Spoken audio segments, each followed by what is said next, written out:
It was late afternoon when the final bell rang at Ridgewood Middle School. 12-year-old Ava Turner swung her backpack over her shoulder and stepped out into the warm autumn air. The sun hung low, painting the sky in hues of orange and gold. Ava usually walked home with friends, but today she stayed behind to finish a science project, leaving her alone on the empty sidewalks. She didn't mind. Ava liked the peace and quiet. The crunch of leaves beneath her shoes was almost soothing as she took her familiar shortcut through Willow Creek Park, a place her father had always warned her about. "Stick to the main roads, Ava," her father, Marcus Turner, would say, his voice serious but loving. "There are people out there who don't care about right or wrong." But Ava, like most kids her age, thought her father was being overprotective. "It's just a park," she told herself as she walked. "What could happen in broad daylight?"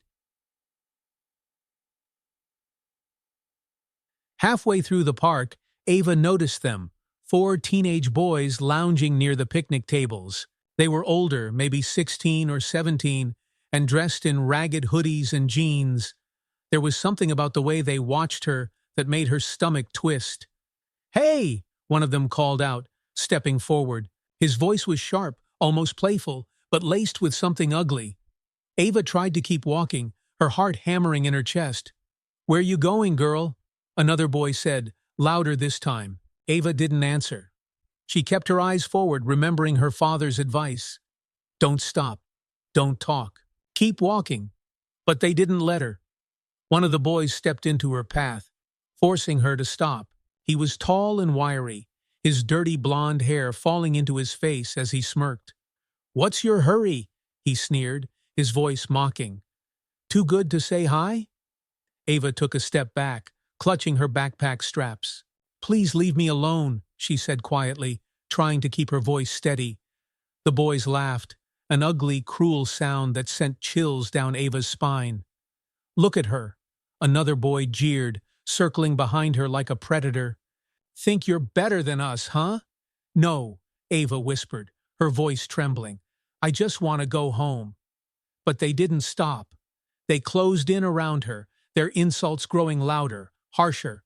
Words she'd only heard whispered in hateful corners were now being hurled at her like stones. "Little girl's scared," one boy mocked, leaning in close. "What's the matter? Don't like us?" Ava's eyes filled with tears. She tried to push past them, but one of the boys grabbed her backpack, yanking it off her shoulders and scattering her books onto the dirt. "Stop!" she cried, her voice breaking, but they just laughed. And then, everything changed. "Ava!" The voice boomed across the park like thunder, freezing everyone in place. Ava's heart leapt with relief as she turned to see a figure striding toward them. Her father, Marcus Turner. Marcus was a big man, broad-shouldered and imposing, with a quiet strength that could silence a room. But in that moment, he wasn't quiet at all. His face was hard, his steps purposeful, and his eyes blazed with fury. The boys' laughter died instantly. "Who the hell are you?" the blond boy stammered, though his voice had lost all its bravado. Marcus didn't answer. He reached Ava in 3 long strides, placing himself between her and the group of teenagers. Ava clung to his arm, tears streaming down her face. "You okay, baby?" Marcus asked, his voice gentler now.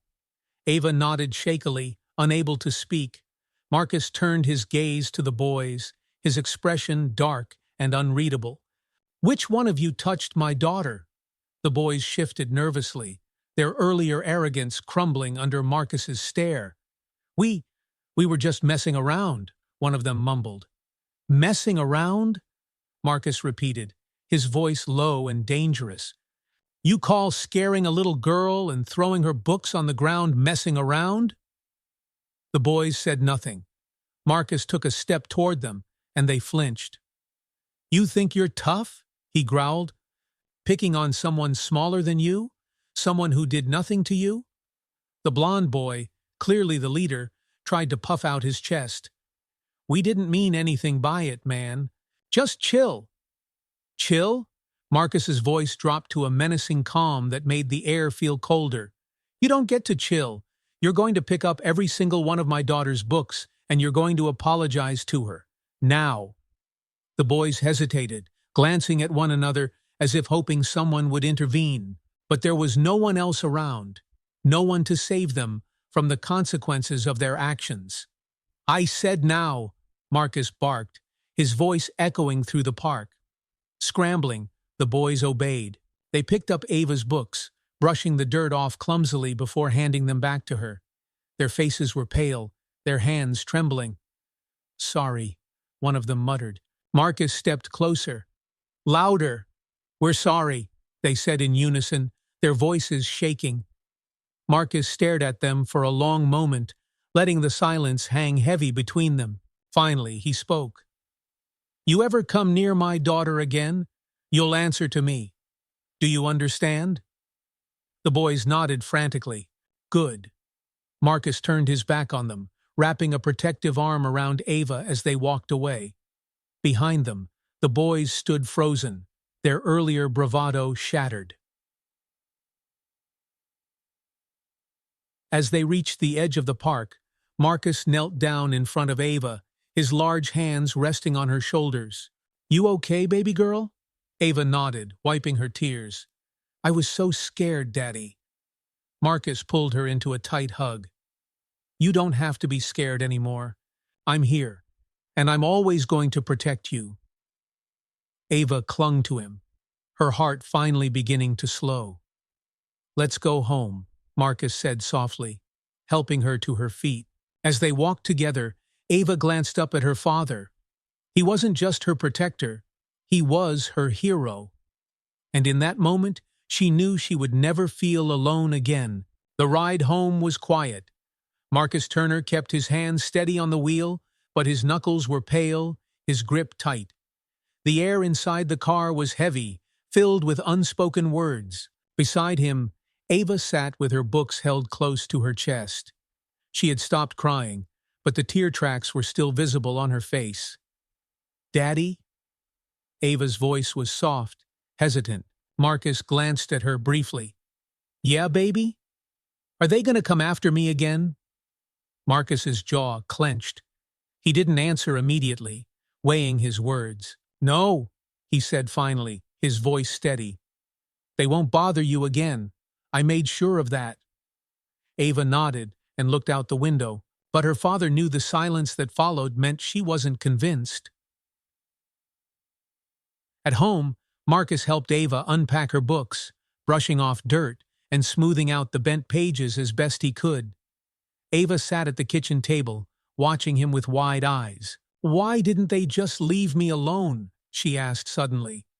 Marcus stilled, his hands pausing on her crumpled notebook.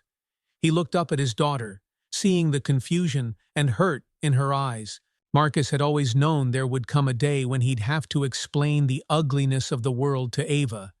He just hadn't expected it to be so soon. Sometimes people do bad things, Ava, he said softly, sitting across from her. And sometimes it's for no reason at all. It's not fair, and it's not right. But it doesn't have anything to do with you. They said things about me, Ava whispered, staring at her hands. About my skin. Marcus's heart sank, but he kept his expression calm. What they said was wrong, and it's not true. People like that. They say those things because they're weak, because they don't understand anything about strength or kindness or what really matters.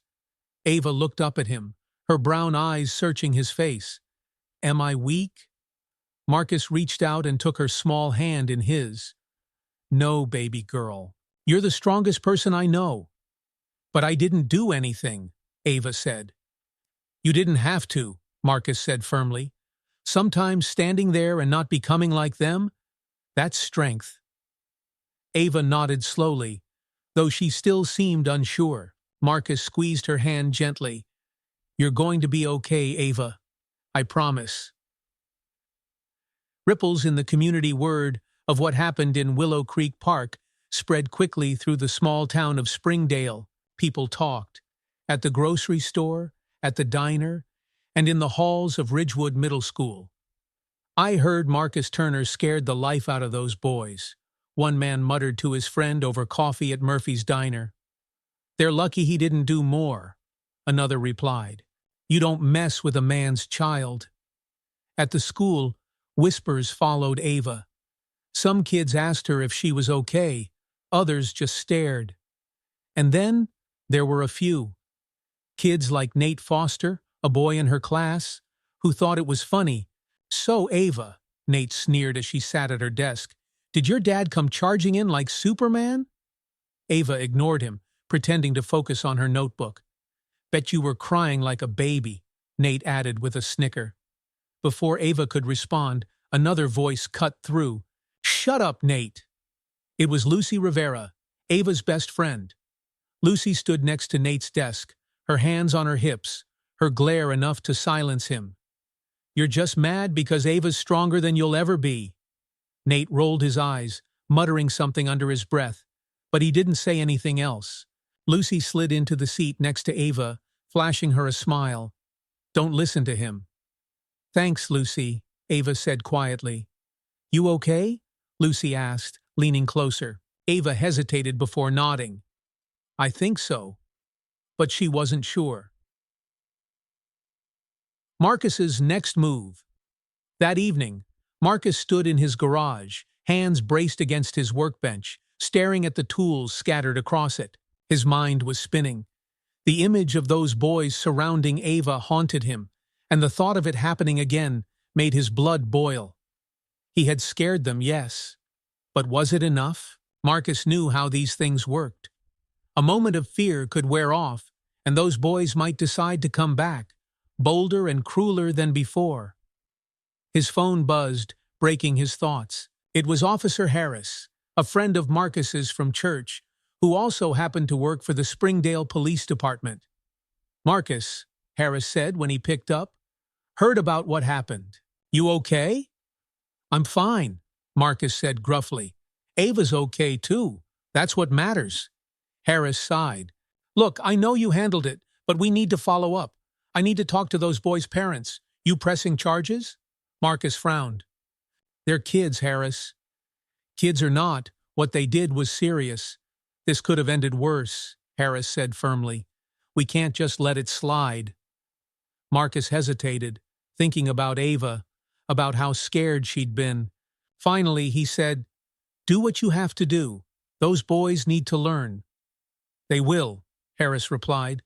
And Marcus, you did right by your daughter. But don't take this all on yourself. Let us help. Marcus nodded, even though Harris couldn't see him. Thanks. After the call, Marcus sat on the edge of his workbench, rubbing his hands together. He knew Officer Harris was right. This wasn't over.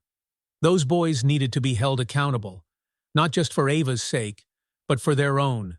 If no one taught them now, what would stop them from doing something worse in the future? Ava's resolve.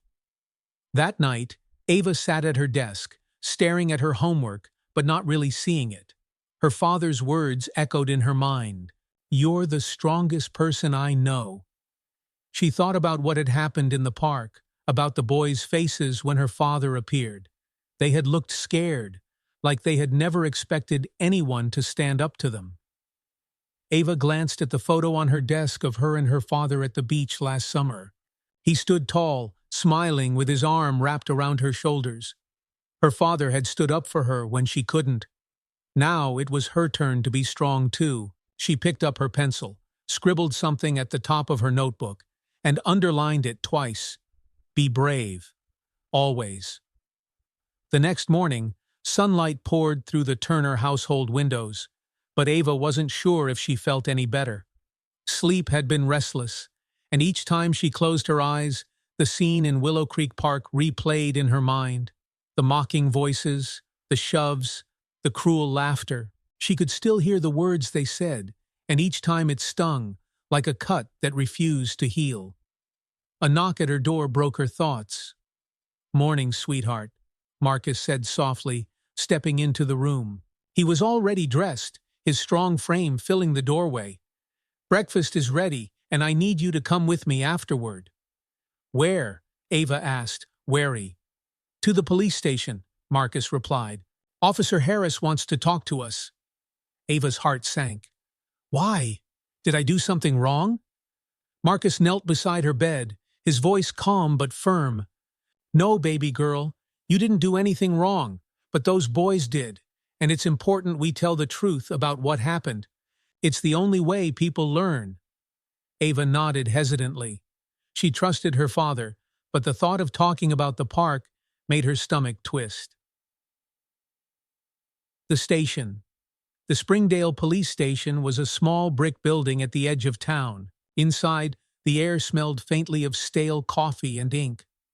Officer Harris, a tall man with a warm smile, greeted them at the front desk. Hey, Marcus. Hey, Ava, he said, crouching down so he was eye level with her. You're a brave young lady for coming here today. Ava nodded politely, clutching Marcus's hand tightly. Let's go to my office, Harris said, leading them down a quiet hallway. Once inside, Ava sat stiffly in a chair as Officer Harris pulled out a notepad. Marcus sat beside her, his steady presence giving her courage. Ava, Harris began gently, I know this is hard, but can you tell me what happened yesterday at Willow Creek Park? I need to hear it from you. Ava's fingers gripped her jeans as she spoke, her voice small at first. I was walking home, and they were there. Who? Harris asked softly. 4 boys, Ava said. Her voice faltered, but Marcus's hand on her shoulder steadied her. They said things to me. They pushed me.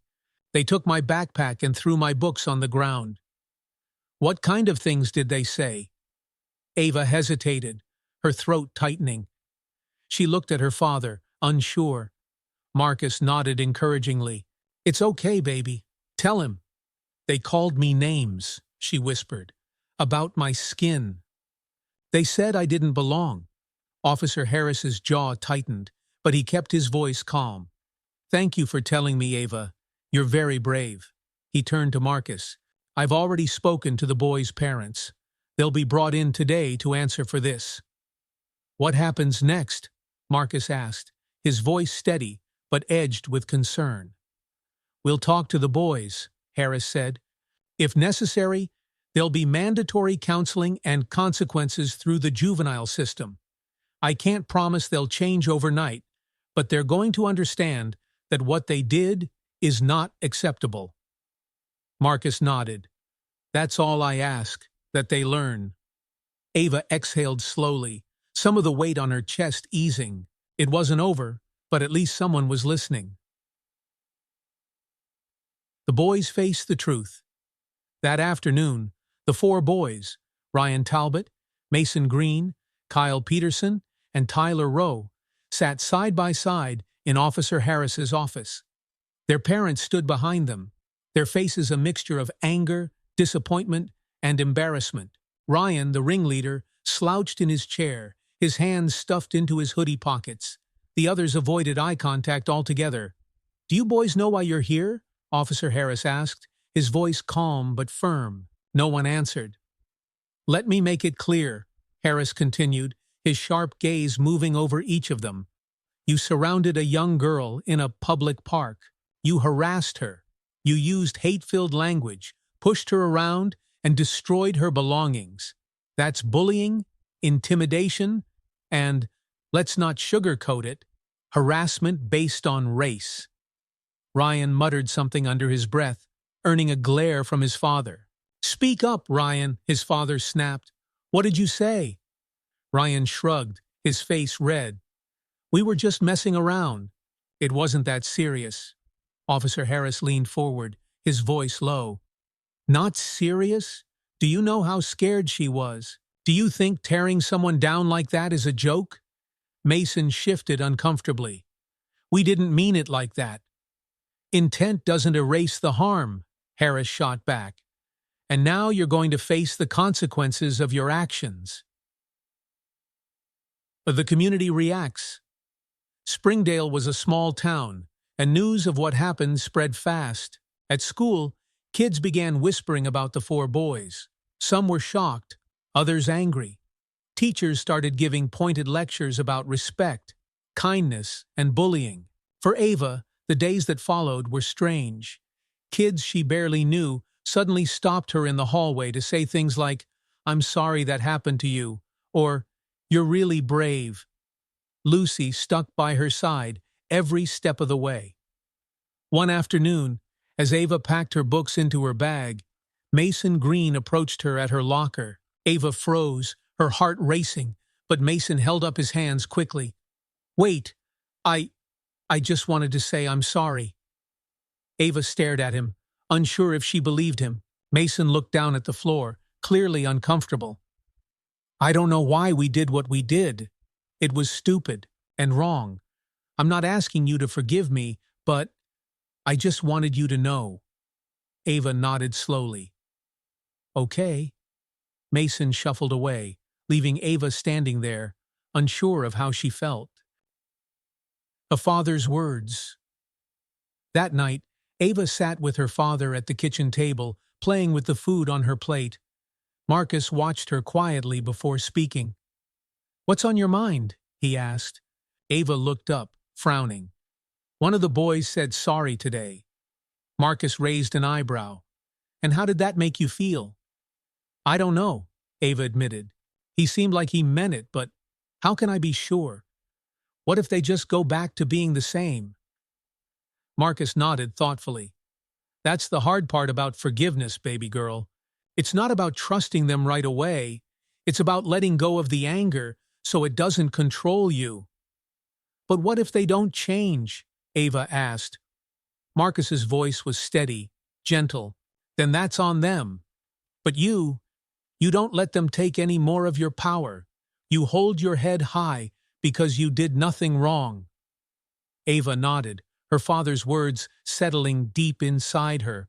She realized then that strength wasn't just about standing up. It was about moving forward, even when it was hard. The days turned into weeks, and while the snow began to settle over Springdale, the dust from the incident at Willow Creek Park had yet to completely clear.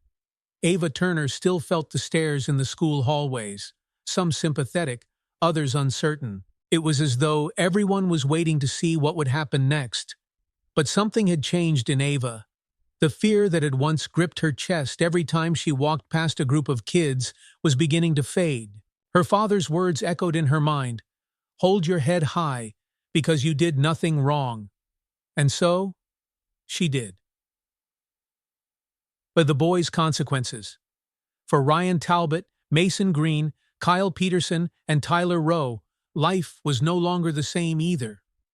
The Springdale Juvenile Court had required the boys to attend mandatory anti-bullying and counseling programs for 6 weeks. They were also ordered to complete 50 hours of community service, an arrangement Officer Harris personally oversaw. For Ryan, the once cocky ringleader, it was the first real consequence he'd faced in his life. At home, his father had taken away his phone, grounded him, and made it clear that the family name would not be dragged through the mud again. Ryan spent most of his days angry, not at what he'd done, but at the fact he'd been caught. "Man, it's not fair," Ryan grumbled one afternoon as he scrubbed graffiti off a park bench under Officer Harris's watchful eye. "What's not fair?" Mason shot back, annoyed. "That you got called out for acting like a jerk?" Ryan glared at him. "I wasn't the only one there." "No, but you were the worst one," Mason replied, his voice lower this time. His expression was different, almost thoughtful. "I don't know, man. Maybe they're right. Maybe we were wrong." Ryan stared at him, startled by his words. For the first time, a crack appeared in his armor. Facing the world. Again, at school, Ava was beginning to find her rhythm again. It wasn't easy. Some kids still whispered, and a few avoided her altogether, uncomfortable with the weight of what had happened. But others had stepped forward. Kids like Lucy Rivera, who became her fiercest defender, and even some teachers who made sure Ava felt seen and protected. One afternoon, her homeroom teacher, Mrs. Callahan, pulled her aside after class. "Ava," Mrs. Callahan said gently, "the principal told me about what happened. I want you to know how proud I am of you, for speaking up, for being strong." Ava shifted uncomfortably, not used to the praise. "I don't feel strong, Mrs. Callahan." The older woman smiled warmly. "Being strong doesn't mean you aren't scared. It means you keep going anyway, and that's exactly what you're doing." Ava thought about those words as she walked home that afternoon. Strong doesn't mean not being scared. She repeated it to herself like a mantra, feeling the words settle deep inside her. The community service. That Saturday, Ava and her father drove past the Springdale Community Center. Marcus had signed up to volunteer for a local food drive, and he'd invited Ava to come along. As they unloaded boxes of canned goods from the truck, Ava froze when she spotted Ryan Talbot and Mason Green working near the entrance. Both boys wore fluorescent safety vests, their faces flushed from the cold and the effort of moving crates. "Is that them?" Marcus asked quietly, noticing Ava's hesitation. Ava nodded, gripping the edge of a box. "Yeah." Marcus watched her carefully. "We can go if you're not ready, baby girl." Ava shook her head, her voice steady. "No, I want to stay." Marcus nodded, a flicker of pride in his eyes. "Okay, I'll be right here if you need me." As they carried supplies into the building, Ava couldn't help but notice how different Ryan and Mason looked. They weren't laughing or joking like they had been in Willow Creek Park. They looked tired, embarrassed, human. At one point, Mason glanced up and saw Ava. Their eyes met, and for a split second, neither of them moved. Mason's face turned red, and he quickly looked away. Ryan, on the other hand, avoided her altogether, focusing on the crates like they were the only things in the world that mattered. Ava felt her chest tighten, but instead of fear, she felt something else. Pity. Iju one basunga small conversation. Later that day, as Ava was stacking boxes in the back room, she heard someone clear their throat. Turning, she found Mason standing a few feet away, his hands shoved in his pockets. "Hey," he said awkwardly. Ava straightened, unsure of what to say. "Hi." Mason looked at the floor, shifting uncomfortably. I didn't think you'd be here." "It's a free country," Ava replied, her voice steady but calm. Mason winced. "Yeah, I guess so." He hesitated, then looked up at her. "Listen, I know I already said sorry before, but I want to say it again. What we did, what I did, it wasn't right. And I'm really sorry, Ava." Ava stared at him for a moment, trying to decide if he was telling the truth. There was no smugness in his face, no arrogance, just a kid who looked like he was carrying something heavy. "Why did you do it?" Ava asked quietly. Mason swallowed, his face turning red. "I don't know. I was trying to impress the others. I didn't think about how it would make you feel. Until I saw you crying." Ava's throat tightened at the memory. She looked at Mason, seeing not a monster, but a boy who had made a terrible mistake. "I hope you really mean that," she said softly, "because saying sorry isn't enough. You have to be better." Mason nodded quickly. "I know. I'm trying. I swear." Ava stared at him for a moment longer before nodding. "Okay." Mason smiled faintly, looking relieved. "Thanks." As he turned to leave, Ava felt something shift inside her. It wasn't forgiveness, at least not yet, but it was the start of something. A father's pride. That night, as Ava and Marcus sat on the couch watching a movie, Marcus looked down at his daughter. "You okay?" he asked. Ava smiled faintly. "Yeah, I talked to Mason today." Marcus raised an eyebrow. "You did?" "He said he's sorry," Ava replied. "I think he meant it." Marcus nodded slowly, pride shining in his eyes. That's big of you, baby girl. To listen to him. Not everyone would. I don't forgive him yet, Ava admitted. But maybe someday. Marcus smiled, wrapping an arm around her shoulder. That's up to you. And whatever you decide, I'm proud of you. Ava leaned into her father, feeling a warmth in her chest. The boy's words had hurt her, but they hadn't broken her. And maybe, just maybe, they were starting to understand the damage they'd done. For the first time in weeks, Ava felt like she could breathe again. The cold of winter had settled into Springdale, but Ava Turner's heart felt lighter than it had in weeks. Though the scars of the incident at Willow Creek Park still lingered, something in her had shifted. She wasn't walking with her head down anymore. One day after school, Ava sat with her best friend, Lucy Rivera, at their favorite spot under a large oak tree near the playground. Lucy munched on a bag of chips, watching Ava curiously. "You've been different lately," Lucy said through a mouthful of chips. "In a good way." Ava looked up from her sketch pad, where she had been doodling. "Different how?" "You're not scared anymore," Lucy said. "I mean, you still seem quiet sometimes, but you're not hiding. And you stood up to Mason the other day at the food drive. That was pretty cool." Ava smiled faintly, closing her sketch pad. "I don't think I'm brave. I just don't want to let them win. If I stay scared forever, it's like they got what they wanted." Lucy nodded solemnly, crumpling the empty chip bag in her hands. "You are brave, Ava. And your dad's kind of awesome, too. My mom says he's a hero for what he did." Ava's cheeks warmed at the praise. "He's not a hero. He's just my dad." "Well, your dad scared the heck out of those boys," Lucy said with a grin. "I bet they'll never mess with anyone again." Ava hoped that was true. She wanted to believe people could change. Marcus and Officer Harris. Meanwhile, Marcus Turner hadn't stopped thinking about what had happened. Sitting across from his friend, Officer Harris, at the local diner one morning, Marcus sipped his coffee, while Harris read through a report. "Counseling seems to be working for most of the boys," Harris said, flipping the page. "Mason Green, he's making progress. He's taken it seriously, and his family's been supportive. Kyle Peterson and Tyler Rowe, they're quieter, but no incidents so far." Marcus nodded, his brow furrowed. "And Ryan Talbot?" Harris sighed.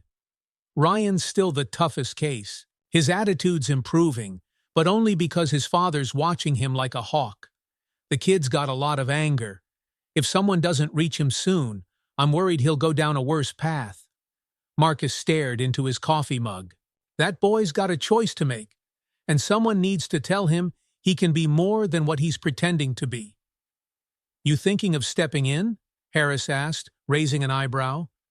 Marcus exhaled slowly. "I've thought about it. I don't want to see that boy hurt someone else, or himself. He's still young enough to change." Harris nodded thoughtfully.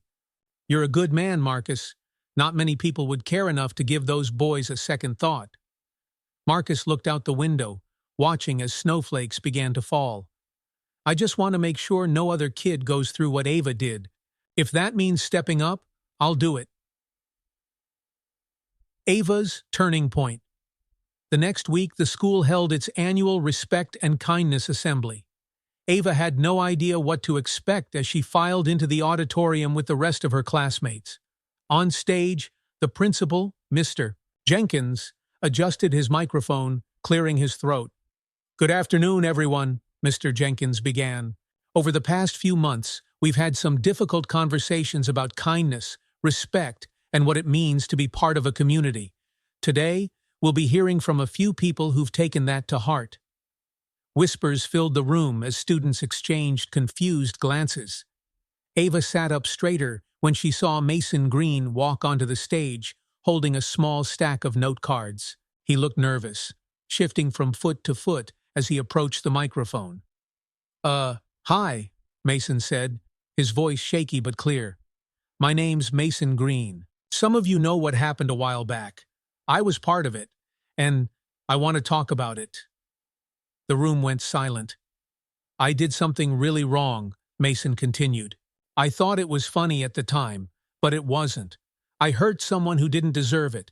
I said things I didn't even really understand, but that's not an excuse. What we did was wrong, and I'm sorry. Ava's heart thudded in her chest. Mason was looking directly at the crowd, not hiding from his words. I'm trying to be better now, he said quietly. We're all trying. I know it doesn't change what happened, but I hope it matters. And I hope people like me learn to stop before they do something they can't take back. The room stayed silent as Mason stepped away from the microphone. Slowly, Mr. Jenkins began clapping, and soon the rest of the students joined in. Lucy turned to Ava, her eyes wide. Did you hear that? Ava nodded, her chest tight with emotions she couldn't explain. Ryan Talbot's struggle. After the assembly, Ava walked quietly toward her locker, her mind spinning. She hadn't expected Mason to stand up in front of the entire school and admit what he'd done. Hey! The voice made her freeze. She turned to see Ryan Talbot standing near the lockers, his hands stuffed into his pockets. He looked uncomfortable, like he didn't know why he was there. What do you want? Ava asked, her voice steady. Ryan shifted his weight, his eyes darting to the floor. Mason's full of it, you know. He doesn't speak for me. Ava stared at him, her gaze sharp. Then why are you here, Ryan? Ryan looked up at her, something flickering in his expression.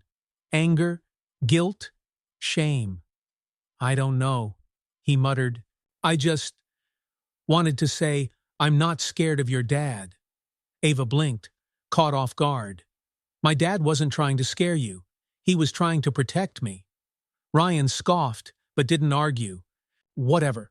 I just wanted to say. He stopped, the words catching in his throat. Forget it. He turned and walked away before Ava could respond. Lucy appeared at her side a moment later. What was that about? Ava shook her head, watching Ryan disappear down the hall. I don't know, but I think he's trying to figure something out. A father's guidance.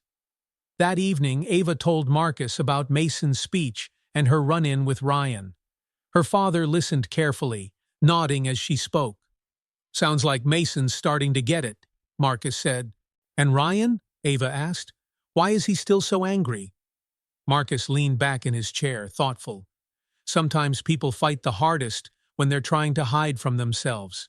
Ryan knows what he did was wrong, but he's not ready to admit it yet. Ava frowned. Do you think he'll ever change? Marcus smiled faintly. Maybe, but change is a choice, Ava. You can't force someone to make it. Ava nodded slowly, her father's words settling in her mind. That night, as she lay in bed, Ava stared at the ceiling, feeling stronger than she had in weeks. She wasn't afraid of Mason anymore, and even Ryan's anger didn't scare her. She was starting to understand what her father had been teaching her all along. Being strong doesn't mean you don't get knocked down.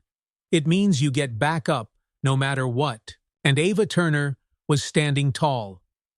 Winter in Springdale deepened, with a blanket of snow covering the town.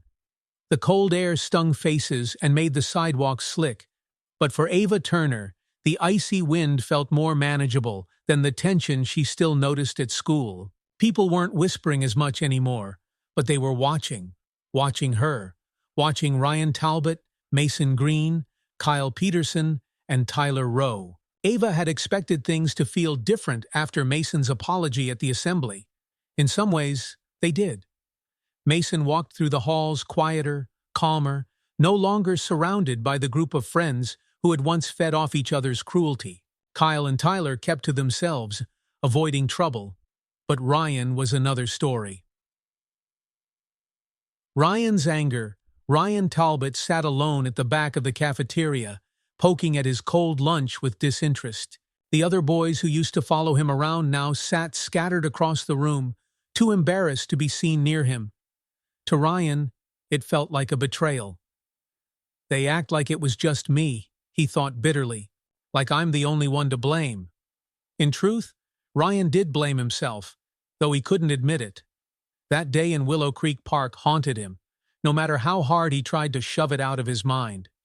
He remembered Ava's face, scared, tear-streaked, and Marcus Turner's towering frame as he'd marched into the park like a force of nature. Ryan couldn't understand why it made him so angry. Was it because he felt ashamed? Because Marcus had reminded him of his own father, who seemed disappointed in him every time they were in the same room? Or was it because Ava had refused to stay broken? "Hey, Talbot!" a voice called. Ryan looked up and saw Nate Foster, a boy from his class, grinning as he slid into the chair across from him. Nate was a known troublemaker, the kind of kid who liked to stir things up just to watch what happened. "Heard you're working at the food drive after school," Nate teased. "That's cute," Ryan scowled. "What do you want, Nate?" "Just saying," Nate said with a shrug. "Everyone's acting like you're a monster or something. I think it's stupid. That Turner girl and her dad are blowing this whole thing out of proportion." Ryan's jaw tightened, his fist clenching on the table.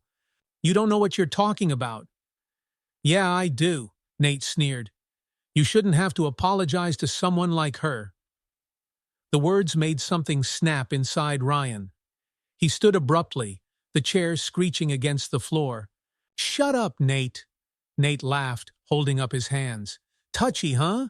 Guess they turned you soft." Ryan stormed out of the cafeteria, his heart pounding with a mix of shame and rage. Björd seemed a chance encounter. That afternoon, Ava found herself back at the Springdale Community Center, helping her father distribute supplies for the winter clothing drive. She liked the center. It was quiet, filled with warm laughter and kind voices, a place where people came to help each other. As she stacked boxes near the back wall, she noticed someone entering through the side door. It was Ryan Talbot, wearing the bright orange vest required for his community service hours. Ava froze, watching him.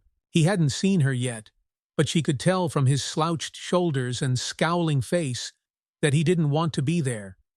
For a moment, Ava thought about avoiding him, about slipping out the back door. But something in her stopped. She wasn't the same girl she had been that day in the park. She wasn't going to hide. Taking a deep breath, she walked over to where Ryan was unpacking boxes of gloves and scarves. He glanced up, and his expression hardened when he saw her. "What do you want?" Ryan muttered, not meeting her gaze. "To help," Ava said calmly, kneeling down to organize the pile he was working on. Ryan stared at her, his brow furrowing. "Why are you talking to me?" Ava didn't look up. "Because you're here, and I'm not scared of you anymore." Ryan blinked, clearly caught off guard.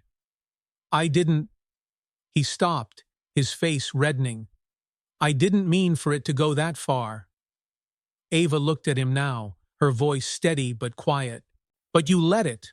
Ryan swallowed, unable to hold her gaze. "Yeah, I did." For a moment they worked in silence.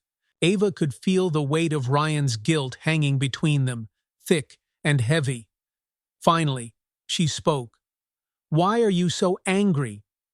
Ryan froze, his hands gripping the edge of the box. "I'm not angry." "You are," Ava said. "At everyone. At yourself." "Why?" Ryan's jaw tightened. "You wouldn't get it." "Try me," Ava replied. Ryan exhaled sharply, sitting back on his heels. "My dad, he thinks I'm a failure. He's always telling me I'm not good enough, that I'm not going to amount to anything. So yeah, I get angry. I get tired of people looking at me like I'm just some screw-up." Ava studied him for a moment, her expression softening. "That's not an excuse for what you did to me." Ryan looked down, shame flickering across his face. "I know. I messed up. I don't know how to fix it." "You can start by being better," Ava said gently. "Not just for me, for yourself."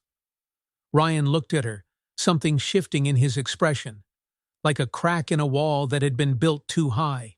For the first time, Ava saw not the bully from the park, but a boy who was lost and afraid. "I'll try," Ryan mumbled, his voice barely above a whisper. Ava nodded. Good.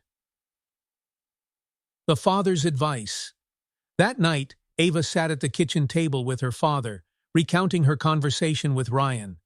Marcus listened carefully, his brow furrowed as he considered her words. Do you think he can change, Daddy? Ava asked. Marcus leaned back in his chair, his voice thoughtful. I think anyone can change, Ava, but it's not easy. It takes time, and it takes choices, small ones, every day. Ryan's got a long road ahead of him, but if he's willing to walk it, maybe he can find his way. Ava nodded, her father's words settling into her heart. I think he's trying, she said softly. Marcus smiled, pride shining in his eyes. And you? You're braver than most adults I know, baby girl. Standing up to someone who hurt you, that takes real courage. Ava smiled faintly, feeling a warmth in her chest. I just want to move on. You are, Marcus said gently, and you're helping others do the same. A small step forward. The next week at school, Ava was walking to her locker when she saw Ryan standing near the doorway. He glanced at her, and for the first time, didn't look away. Instead, he gave her a small nod, just a brief acknowledgement, but one that felt heavier than words. Ava nodded back, feeling a quiet sense of peace. Ryan might not be fully there yet, maybe he never would be, but he was trying, and so was she. As Ava walked down the hall, she realized something profound. What had happened to her didn't define her. It had changed her, yes, but it hadn't broken her. She was still standing, still moving forward, and that, she decided, was enough. The weeks leading up to winter break passed quietly, but there was an undercurrent of change in the air. At Ridgewood Middle School, the sharp whispers about what happened at Willow Creek Park had softened, fading into the background of daily life. Ava Turner felt it too. People had stopped staring at her like she was fragile glass ready to shatter, and the weight of that day no longer pressed so heavily on her chest. But some things hadn't changed. Ryan Talbot still walked the halls like a storm cloud. His shoulders were perpetually slumped, his expression sour. He seemed stuck somewhere between shame and anger, and Ava could see it clearly. He hadn't fully let go. At the breaking point. It happened on a cold Friday afternoon. Ava was leaving science class when she saw Nate Foster, the same boy who had taunted Ryan weeks ago, following him down the hallway. Hey, Talbot, Nate called, his voice loud enough for everyone to hear. You still playing charity boy at the community center? Maybe you can knit me a scarf next time. Ryan ignored him, his hands stuffed into his pockets. Aw, come on, Nate continued, grinning as he stepped closer. You've gone soft. That Turner girl and her dad turned you into a puppy. Ryan stopped. Ava had been walking a few steps behind them, but now her heart skipped as she saw Ryan's shoulders tense. Slowly, he turned to face Nate, his eyes flashing. What did you say? Ryan asked, his voice low and dangerous. I said you're soft, Nate taunted, stepping closer. You're just their little pet now. Ava's breath caught in her throat. The hallway had fallen silent as other students paused to watch. Please don't do this, Ryan, she thought, clutching her backpack strapped tightly. Ryan's fists clenched at his sides, his face red. For a moment, it looked like he might swing. He was bigger than Nate, stronger too, and Ava realized with a jolt of fear that if Ryan snapped, he could do real damage. Ryan? Ava's voice broke through the tension. Both boys turned to look at her. Ryan's expression was a mixture of anger and confusion, like he hadn't expected her to be there. Nate just smirked, enjoying the attention. It's not worth it, Ava said, stepping closer. Her voice was steady, calm. He's trying to make you angry. Don't let him win. Ryan stared at her, his chest rising and falling as he struggled to rein in his emotions. For a moment it seemed like he might ignore her, but then he took a deep breath and let his fists unclench.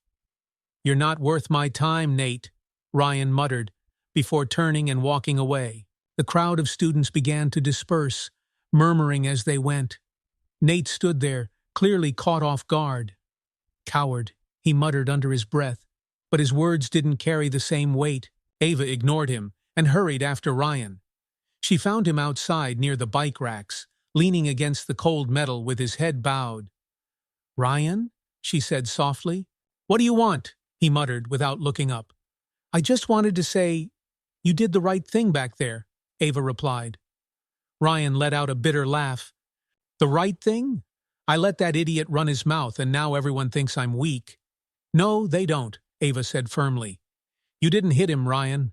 You didn't hurt anyone. That's not weak. That's strong." Ryan looked up at her finally, his expression conflicted. "You don't get it. Everyone already sees me as the bad guy. It doesn't matter what I do now." Ava hesitated, choosing her next words carefully. "I used to feel like that too. After what happened in the park, I thought people would always look at me and see someone weak. But my dad told me I get to decide who I am, not anyone else."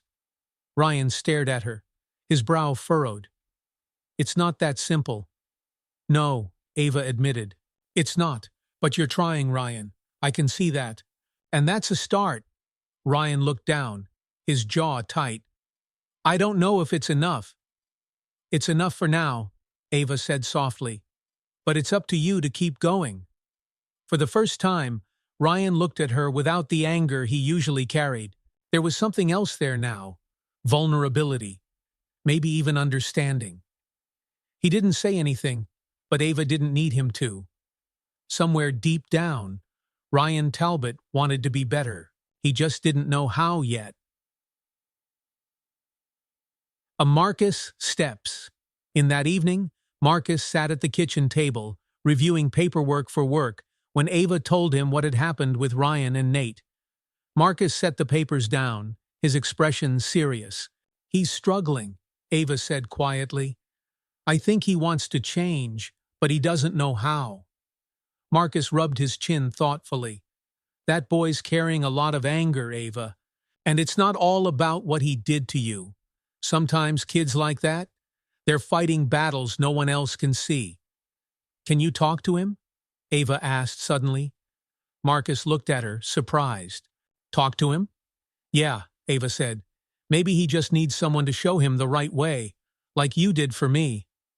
Marcus exhaled deeply, leaning back in his chair. "That's a big ask, baby girl." "I know," Ava said, her voice soft. "But you told me people can change. I think Ryan just needs someone to believe he can." Marcus studied her for a long moment before nodding slowly. "Okay, I'll try." A hard conversation. The next day, Marcus stopped by the Springdale Community Center, where Ryan was finishing his community service hours. He found him stacking boxes of canned goods near the back wall, his movements tense and distracted.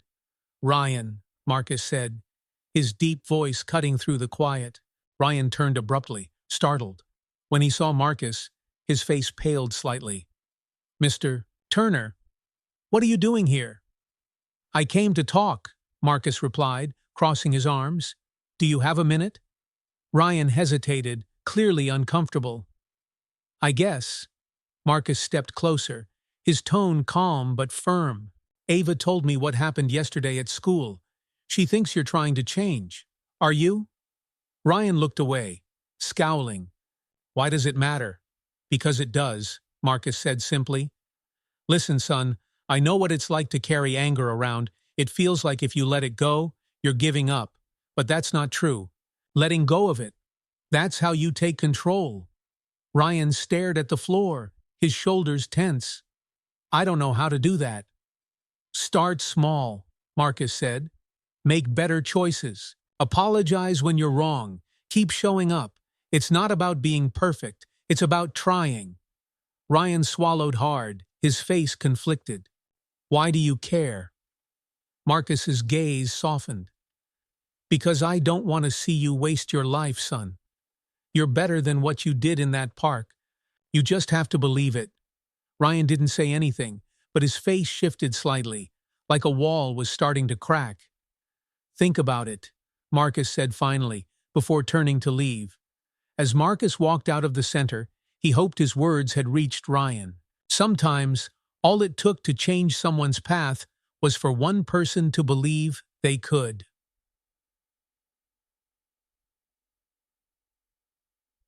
The first step. That evening, as Marcus and Ava sat on the couch, she looked up at him. "Did you talk to him?" she asked. Marcus nodded. "Yeah, I don't know if it made a difference, but I hope it did." Ava smiled faintly. "I think it will." Marcus looked at his daughter, pride shining in his eyes. "You're a good person, Ava. Not everyone would want to help someone who hurt them." Ava shrugged. "I guess I just don't want him to stay the same. I think he can be better." Marcus smiled, wrapping an arm around her shoulder. "You're stronger than you know, baby girl." As the snow fell softly outside, Ava felt a quiet peace settle over her. The hurt from Willow Creek Park hadn't disappeared, but she was learning that healing wasn't about forgetting. It was about moving forward. And in her own way, she was helping Ryan move forward too. The days leading up to winter break brought a gentle calm over Springdale. Snow fell in soft sheets, coating the small town in white. Ava Turner had changed since the day in Willow Creek Park. She felt it when she woke up each morning, when she walked to school, and when she spoke to others. She wasn't the same scared girl who had clutched her backpack as cruel laughter echoed around her. She was stronger now. For the school assembly. On the final day of school before break, the students of Ridgewood Middle School gathered in the auditorium for a holiday assembly. Kids buzzed with excitement, ready to escape schoolwork and enjoy the winter break. Ava sat beside Lucy Rivera, her best friend, near the front. When Principal Jenkins stepped onto the stage, the room quieted. "This year has taught us a lot," Mr. Jenkins began, his voice steady but warm. "About kindness, about accountability, and about second chances. We're all learning every day what it means to be part of a community." Ava sat up straighter, sensing this wasn't just any speech. Mr. Jenkins smiled faintly before turning toward the side of the stage. "I'd like to invite Ryan Talbot up here," he said. A ripple of surprise moved through the crowd as Ryan Talbot walked onto the stage. Ava blinked, watching him carefully. Ryan looked nervous, his usual scowl replaced with uncertainty. He stepped to the microphone, shifting awkwardly as the room settled into silence. Hi," Ryan started, his voice low. He cleared his throat and tried again. "I know a lot of you know me, and not for good reasons." The auditorium stayed quiet. Even the kids who usually whispered and joked during assemblies were listening. "I've done a lot of thinking these past few weeks," Ryan continued, "about what happened at Willow Creek Park, about what I said and did, and about who I've been." He paused, glancing toward the front row where Ava sat. His eyes met hers for just a moment before he looked away. "I hurt someone who didn't deserve it," Ryan said, "and I can't take it back. But I'm here to say I'm sorry. To Ava Turner and to everyone else who's been hurt by people like me. I've been angry for a long time, and I let it make me into someone I don't want to be." A soft murmur swept through the crowd, but Ryan didn't flinch. He stood taller now, his voice clearer. "I'm trying to change. I know words aren't enough, but I'm going to keep trying. I hope someday I can prove I'm better than what I did." With that, Ryan stepped back from the microphone. The room was silent for a moment. Then a scattering of applause broke out. Quiet at first, but growing. Ava watched as Ryan nodded slightly before walking off stage. "That was something," Lucy whispered. Ava nodded, her chest tight. Ryan's words weren't perfect, but they were honest, and that mattered. "Machi," a simple gesture. After the assembly, Ava was gathering her things at her locker when she heard footsteps behind her. Turning, She saw Ryan standing there, hands in his pockets. "Hey," he said quietly. "Hi," Ava replied, closing her locker. Ryan shifted awkwardly, clearly unsure of what to say next. "I meant what I said up there. I'm sorry, Ava, for everything." Ava looked at him, really looked at him. For the first time, Ryan didn't seem like the boy who had tormented her in the park. He looked different, like someone trying to figure out who he was. "I know," Ava said finally, "and I hope you keep trying." Ryan nodded, his expression softening. "Thanks." As he turned to leave, Ava called after him, "Ryan?" He stopped, glancing back. "I hope you have a good break," Ava said. Ryan blinked, clearly surprised. Then, for the first time, he smiled. A small, hesitant smile, but a smile nonetheless. "You too, Ava." And with that, he walked away. A father's pride. That evening, Ava and Marcus sat together in the living room, the glow of the Christmas tree lighting up the space. Outside, snow continued to fall, blanketing the town in quiet peace. "Ryan apologized to me today," Ava said, sipping hot chocolate. Marcus raised an eyebrow. "Did he now?" "Yeah, he did it at the assembly," Ava said, "in front of everyone." Marcus nodded slowly, pride flickering in his eyes. "And how did that make you feel?" Ava thought for a moment before answering. "Better, I think. He's trying, Dad. He's not perfect, but I think he really wants to change." Marcus smiled softly. "That's good, baby girl. Change doesn't happen overnight, but when someone's willing to do the work, it's worth believing in them." Ava looked at her father, warmth filling her chest. "You're the one who taught me that." Marcus chuckled, reaching over to squeeze her hand. "And you're the one who proved it true." Moving forward, as winter break began, Ava found herself walking through Willow Creek Park for the first time since that day. The snow covered everything in white, erasing the marks of the past. The park felt quiet, peaceful, nothing like the place that had once made her so afraid. She stopped near the picnic tables and took a deep breath, letting the cold air fill her lungs. This place didn't hold the same power over her anymore. She wasn't scared. Ava turned and began walking home, her footsteps light in the snow. She had learned something important over the past few months. The world wasn't always fair, but she didn't have to let it break her. Strength wasn't about being unafraid. It was about standing tall even when you were. And as for the boys who had hurt her, they had a choice. Some of them, like Mason, had started to make better ones. Ryan was just beginning, but Ava believed he could change too. She couldn't control what they did next, but she could control herself. And Ava Turner had decided to keep moving forward. The last word. That night, as Marcus tucked Ava into bed, she looked up at him and smiled. "I think I'm okay now, Daddy," she said softly. Marcus leaned down and kissed her forehead. "You've always been okay, baby girl. You just had to see it for yourself."